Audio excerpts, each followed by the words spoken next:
এটা আমার kitchen room, নতুন করে হলো। কিচেন রুমটা বড্ডই বিচ্ছিরি হয়েছিল, অনেকদিন চিন্তাধারা ছিল ভালো করে করব কিচেন রুমটা। কিচেন এই যে আজকে একটু করে করে বইছি, বয়ে আনছি ও ঘর থেকে।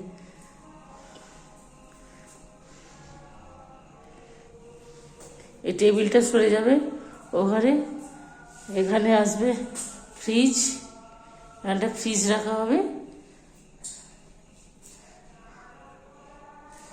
আটা মাখবো, এই যে জল গরম করেছি।